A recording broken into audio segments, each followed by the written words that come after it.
Okay, hi guys, hari ni kita ada sebuah Velfire. Okay, so korang boleh nampak dekat sini owner buat tinted Chemelon Blue lah yang tengah viral sekarang ni. So yang ni berwarna biru tau. And then customer juga ada tambah di bahagian depan yang selalu orang kata yang tak ada lah untuk charging, fast charging. Nampak? So owner tambah ini untuk Type C dan juga USB lah. So lagi senang untuk charging lah. Okay. And then bahagian depan dah complete. Jadi dia tambah lagi untuk anak-anak dia charging lagi senang mudah lah untuk dua-dua sini. So tak berebut lah. Yang ni pun ada Type C dan juga USB lah.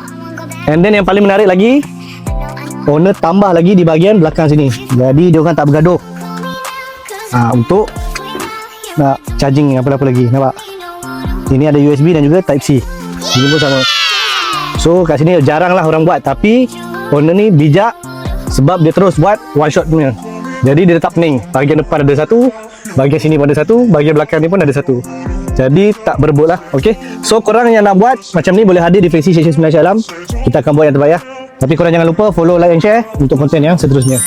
Okay. 6.